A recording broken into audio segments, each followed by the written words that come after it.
All right. Hey everyone. Welcome back to our next video. Today we'll be talking about our pre-vetting process. So we're going to talk about the one thing and the one thing only the work that happens before you even think about due diligence. So we call it pre-vetting. And listen, I'm telling you right now, this is the reason most buyers waste 6 months of their life and about $20,000 chasing deals that weren't never going to close for them. So I just want you to keep an open mind and let's run through the process, right? We're going to talk, we're going to have a conversation. So here's what I'm going to do. I'm going to walk you through the exact systems we use at Acquire Weekly to qualify a deal in about 2 hours. By the end of this, you'll be running this on every listing that hits your inbox. So just give me 20 minutes of your time. That's all I'm asking. If this is your first time looking at acquisitions, I promise you, you'll never read a listing the same way again. So let's get right into it. Now, look at this funnel for a second, right? Review all the information on this sheet. Now, I might have to move my camera around, but if not, it's okay. I'll read it for you. This is what we see every single week at Acquire Weekly. So deals come at us from brokers, marketplaces, off-market sources, all of it. 100% flowing to the door, and about 15%, 15 make it past our first pass screen, and that's the screen I'm about to teach you. And less than 5% ever make it to a buyer as a real qualified structurable deal. Less than 5%. Think about that, right? Less than 5% of the deals that come to us make it or reach a qualified buyer. So that's true gap between what gets submitted, what's actually worth your time, and that's the whole game we're about to give you. So the filter is the edge. Anyone can find deals. That's not hard, right? There's multiple platforms out there to find a deal. But do you know which ones you should throw into the trash? Do you know which ones are there to protect your money, your time, and honestly, your marriage? Because some of you guys are married and you're making a huge financial risk or a huge financial uplift, right? So pre-vetting is not a bottleneck. It's the whole thing. It's the whole process. So here's the framework. We call it the 5 gates. They run in order, and I mean literally in order. Fail one, and you're out. I don't care how much you love the founder. I don't care how much time you've already put into the business, into sourcing it. I don't care what your gut says. Out means out. So legitimacy, financial health, revenue quality, operational transferability, and deal structurability are the main things that we're going to focus on, right? We're going to walk through every single one, take notes if you want, and more than that, I want you to feel how these stack together. Because once you get it, you'll know in 15 minutes whether a deal lives or it dies, right? I've watched buyers spend 6 weeks on deals that I'd kill in 20 minutes. That's the difference. That's why we're here. We want to become efficient and we don't want to waste time going through a deal and getting all the way through LOI and then getting that hunch that we knew early on in the pre-vetting process that this deal wasn't going to make it and there's something fishy going on. So that's why we're here. So let's start. So gate one, legitimacy, right? This is your first 10 minutes. Before financials, before you get excited, before anything, what I'm looking for is a real simple request. 3+ years of operating history, I can actually verify. A real entity, LLC, S Corp, something I can pull up. No lawsuits, no tax liens, no platform bans floating around, and the product has to be legal. Yes, you'd be shocked how often that's an issue. Trust me. Now look at the kill list on the right? If I can't verify the revenue, if the business address is some random PO box, if they're under 3 years operating, then boom, I'm pulling the plug. I close the tab and I move on. Most brokers will never tell you this stuff unless you request it. They want the deal to close. So remember, the broker's never on your side. They're always on the side of who's going to bring them the close. So knowing this list, that alone puts you ahead of 90% of buyers out there, because 90% of buyers don't go into looking at active litigation, tax liens, legal exposure, right? And everything in between. So let's carry on to gate 2. 6 numbers, 30 minutes. That's the entire first pass financial framework. And listen, this is the part everybody overcomplicates. Revenue between, and let's say this before I get started. You want to make it completely simple. If it doesn't hit these parameters, pull back and leave. You want revenue to be between 500,000 and 1.5 million. And that's if you're starting on your first acquisition, right? That's your SBA sweet spot. SDE of at least 250,000. Now, what is SDE? SDE is seller's discretionary earnings. Basically, the cash the owner walks away with at the end of the year. So year-over-year growth, you want it to be anywhere between 10 to 30%, right? Below 30%, the business is slowing down, or is a downturn. Something's going up with the business. Above 30%, it's a little bit suspicious as well. Something's juiced, or, and I mean or, I need to know what is going on with the business to have it go on that huge spike. Now, LTV to CAC of at least 3 to 1, repeat purchase rate above 20%, and cash flow positive always. I can't stress that enough. You want to make sure that your cash flow is positive. We don't want to buy something that's negative. Revenue with negative cash flow is a treadmill. And a lot of buyers find that, I like to say, they find that out the painful way, which is either you believe on a dream that this company can somehow pull itself out of the depths of the ocean, or you're a miracle worker. And I'm telling you right now, hoping on miracles isn't going to get that company out of the negative, right? Or unless you have money to burn, go ahead. I'm not going to stop you. I don't think anybody would stop you from doing something like that. But think ahead, please. Now, this is the same gate. We're still on gate 2, but now I want to show you the red flags. So stuff we kill on site, no debate. So number 1, a revenue spike in the last 3 months right before they list the business. This is textbook timing manipulation. And we have seen it before. Sellers pump their numbers right before they go to market. Happens constantly. We pull the TTM, which is 12 trailing months, and the trailing 3 always shows an uptick and an up curve. So if those curves don't add up, we walk. Number 2, the owner is indispensable. Think about that for a second. Listen, if the business dies the day the seller leaves, you're not buying a business. You're buying yourself a job with a worse boss than you have now. So please review what the owner does. If the business can't operate with the owner having his hands on everything or wearing a ton of hats, just like I'm wearing, then you should just walk away. So number 3, single channel, single platform. That goes for your marketing purposes.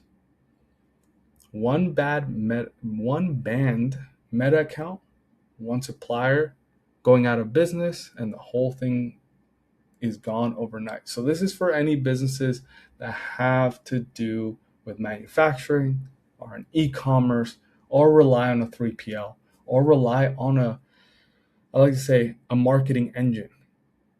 If you lose your meta account, which is your Facebook ad account, you lose your manufacturer or your supplier, the whole business goes under in about a month. And number 4, which is the most important, if P&Ls don't match the bank statements, you should just walk away. I think that's a no-brainer for most people, but I feel as though most people forget it, right? So I always ask for both every single time. If they don't reconcile, the conversation's over because you're wasting my time. Now, let's move on to gate 3, revenue quality. Now, this is the one most buyers totally skip, and it's the most important one in my opinion, because not every dollar of revenue is created equal. And on the left side, as you can see, this is what I want to see. Subscriptions, recurring billing, repeat purchase rate above 30%, multiple SKUs. So demand is spread out, right? We don't want demand to be very narrow. Now, as for our guys in the email marketing world and ecom world, email lists. We want to see email lists, SMS lists. Even if you own a roofing company or you own any company that does paid outreach, you want to own that data, right? The channels are yours. Now on the right side, what we don't want is fragile revenue, 100% paid traffic, one hero product carrying the entire business, no email list, and the absolute worst of them all, a single B2B client doing 80% of your revenue. I've killed deals at over $1 million in revenue because of it all tracing back to one buyer. When that one buyer walks away, your business walks with them. You're buying resilience. You're not buying last quarter's ad spend. Let that be sure. Now, what you'll notice is if you've reviewed businesses in roofing, HVAC, plumbing, these are usually companies that are running B2B, right? So please make sure that you're not buying a company where more than 25% of its revenue is coming from a single client or buyer. That's a no-go. So as an FYI, please don't do that. Just make sure to review that process. And if you don't know how to review that process, I highly recommend hiring a CPA and getting a QOE done. That'll benefit you in the long term. Trust me. Now, what is gate 4? And this is one I love, transferability. Can you actually step in and run this business in 90 days? Because if you can't, none of the financials matter. Nothing matters, to be exact. So these are the questions that I ask. So the first question, are the SOPs documented? So what are SOPs? Standard operating procedures, right? Can a regular human follow them without the seller in the room? Number 2, supplier and vendor relationships. Are they contracted or do they walk with the founder when he leaves? When he or she leaves. Sorry, forgot to say that. My bad. 3, is there a team in place? Will they stay after close? That's also important. Who's going to stay? Who's looking to leave? Who's looking to level up? By level up, I'm saying who's looking to get promoted? Who could you promote internally to run a few of the systems that the owner currently does or the seller does? And number 4, can the ad account, the storefronts, the tools, all of it transfer cleanly, right? Can you get all the marketing supplies, all the stores, all the tech stacks to transfer cleanly into your hands? If they don't have that, provide them the process to do that or ask that question ahead of time so you don't get into a whole HR admin mishap. And number 5, the most underrated thing in any deal, think about this, will the seller commit to 30 to 90 days of structured training? I'm telling you this because this is the single most valuable piece of any acquisition. Most buyers don't even think to ask for it. You should always push for it, and that should be your number one thing. You want to be able to understand the business from the eyes and the lenses of the current operator. What does their day-to-day look like? And also be able to ask them questions, see what they do, see what they don't do. How can you improve it? What improvements can you make for the company? What things can be automated with AI? Seeing how someone operates allows you to get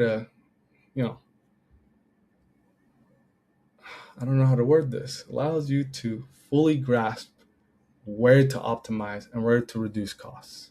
So just keep an open mind on that.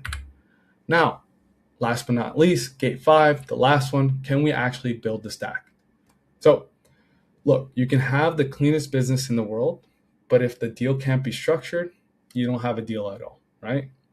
The structure we want, and write this down, is 80% SBA loan, 10% seller carry, 10% your cash. Pretty simple. It doesn't get as complex as that. 4 questions you should ask yourself, right? Before bringing it up to a lender. Is the asking multiple reasonable? For ecom, we're looking at about a 2.5 to 4 SDE. For, regular businesses, you should be looking at about the same range. About, 2 to sometimes 4, maybe 5 SDE. But also look at the industry. That has a lot to do with its multiple. If it's outside that range, most likely isn't going to be financed. Now, will the seller carry 10%? Because seller carry, listen, that keeps their skin in the game after they hand over the keys. So, can the seller carry a note? And will they be willing to make sure that the business continues on its trajectory while we're transferring ownership, right? Third, is the business SBA eligible? So US based, profitable, operational, and it's a non-negotiable, right? And is there room for an earnout if the historical performance feels shaky?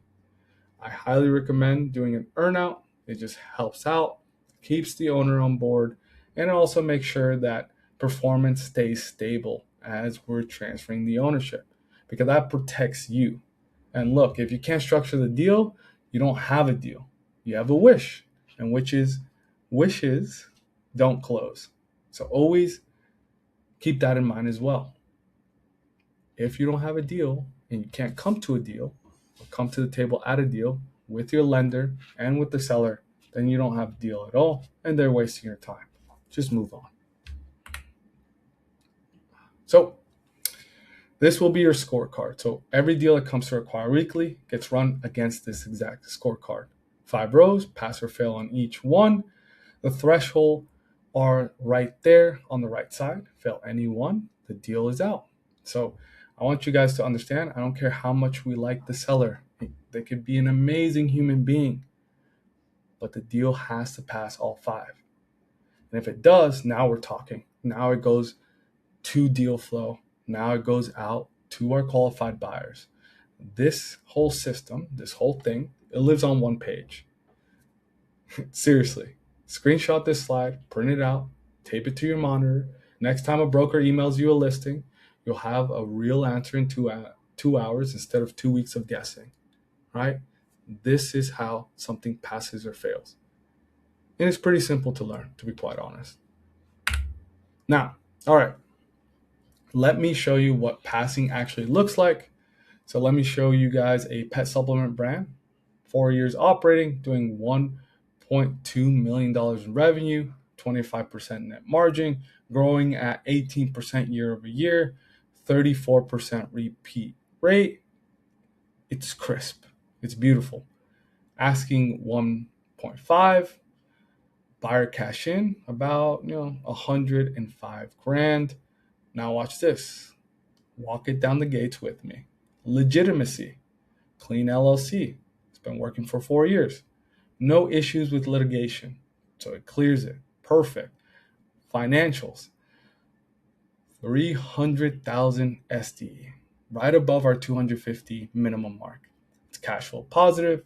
And then plus 22 year over year growth, right? Just within our threshold. Revenue quality, 28%, 28,000 emails on the list, multiple SKUs. How transferable is it? The owner has built out full SOPs. It has a 3-man team, 60-day seller training, and the deal structure is very simple. 3.5 times SDE, it's SBA eligible, 10% seller carry. So all 5 gates pass. So we got a pass, a pass, a pass, a pass, and a pass. So this is a deal I'd get excited about, and that's a deal worth your time and your money. Now, we just went over what would pass. Now, what would fail? Now, check this out. This is a deal that looked great on paper, and we killed it anyways. It's a fitness apparel brand. 3 years in, 1.8 million in revenue, asking for $4.5 million. Sounds bigger than the last one, right? Sounds better. They're making way more money. Watch what happens when we run it through gate 2. The trailing 3 months revenue is 45% above historical average. The seller pumped the numbers right before listing. Classic move. That's killed. Gate 3. 96% of his revenue is coming from one Facebook campaign. No email lists, nothing. Kill it. It's only running on ads. Gate 4. Every supplier deal is personal with the owner. 0 SOPs. So the business doesn't transfer, it evaporates. It got killed on that end. Gate 5. They're asking $4.5 million on real SDE of about 300,000. That's a 14.5 multiple. It's a 14. So you want us to pay you 14.5x the value of the business, or 14.5x what it's actually generating. Yeah, it's not going to happen. So bigger revenue does not mean better business. The system protects you from dressed up disasters, right? Now, real quick, how long does it actually take? It's actually pretty simple. 10 minutes on gate 1, 30 minutes on gate 2, 20 on revenue quality, 30 on transferability, 20 on deal structure. So about 2 hours. So 2 hours from listing to verdict before we spend even a single dime on attorneys, accountants, or anybody, to be quite honest. So look, the process is fast. And when you have a system, it's slow when you're guessing. Most buyers spend 2 months on bad deals because they're flying blind. You don't have to do that anymore.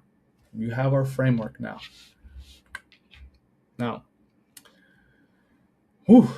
All right. 4 mistakes I see buyers make over and over again before they find this system is: 1, they fall in love with the revenue number before they even check the margin. Look, revenue is a headline, right? That just shows you what it's currently doing. But margin is the actual story. So always run margin first. 2, they skip transferability because they like the seller. Awesome. You like someone, you like their personality, but that's not the business. So listen, trust has nothing to do with it. If it's not documented, it doesn't transfer. So fully stop there. 3, they read the P&L and never ask for the bank statements. The P&L can be adjusted. The bank statements can't lie, right? Whatever is coming in and out of the bank cannot be lied, or else Uncle Sam would be very unhappy. Just letting you guys know. Always ask for both. Always ask for both. And 4, they let the emotion run the timeline. They fall in love with the deal and then they rush it. Good deals wait for prepared buyers. Speed comes from the process, not from cutting corners. Write this down. Speed comes from the process, not from cutting corners. These 4 are why most buyers fail. Now, quick gut check. If this landed for you, you're already ahead of 90% of the people out there trying to do this. Before this, you maybe didn't know what to look in for in the first 10 minutes of a deal. Now you do. Gate 1 runs in under 10 minutes. Before this, you might have thought that evaluating a business meant reading a whole P&L cover to cover. That's not really true. Now you know it's 6 numbers in 30 minutes. Before this, you probably didn't separate revenue quality from revenue itself. Now you will every single time, right? And before, the business looks good, might have been enough for you to move on. Now, with our 5 gates, in order, no exceptions, that's now your new shift. And that's what we just did. So Here's what pre-vetting actually saves you. Look at the left side. This life without the filter. It's kind of costly. 60 to 100 plus hours per deal. Chasing things that fall apart in due diligence. So you just spend 60 to 120 hours chasing the deal, trying to get it, and look, it just fell apart in due diligence because things didn't line up. Now, $8,000 to $25,000 in legal and accounting fees on dead deals. Just think about that. You just spent $8,000 to $25,000 on a deal that was never going to close. That should be a red flag off the top, and it should be something you're reviewing constantly. And 3, and this one gets very expensive, right? 15 to 50 grand in broker fees when LOIs die late. That's if you're backing out. So you're paying a broker that much for holding him on a string. Don't recommend that, right? And lastly, 3 to 6 months of opportunity cost, locked up on the wrong deal while the right one passes by. Now look at the right side. This is with the filter. 2 hours spent per deal. $0 in wasted legal fees. 0 in broker fees. Days, not months of opportunity cost. So listen, the filter doesn't slow you down. The filter is the only thing that makes you fast. Period. Right? That's what allows you to process a lot quicker. That's what allows you to learn and skim through deals the right way. So, okay, what happens next? So if anything you just saw landed for you, right? If you enjoyed this conversation, if you enjoyed this video, here's how we keep the conversation going. I'm going to give you guys 4 paths. First, book a call with our team. 90 seconds to schedule. No pitch, no nonsense. Just a real conversation about whether we're the right fit for you, for what you're looking to do. And if you're looking to close deals, trust me, my team can do that for you. Second, join the newsletter. Every week, we break down real deals, do teardowns, and tell you exactly what we're seeing in the market for free. To be quite honest, for free. It's every Thursday. I'll be doing that, and hopefully you'll see another of my videos. Would love that. And then third, join the community, right? You'll talk to real operators going through the same thing together, sharing wins, red flags in real time. And fourth, follow me on Instagram. Follow me on LinkedIn. I post a deal teardown and a framework every week. Pick whichever one fits for you. And again, thank you for watching the video. If you have any questions, guys, please email the team. We'd love to see your comments of this video. And thank you again for watching this. Take care, and I'll see you in the next video. Cheers.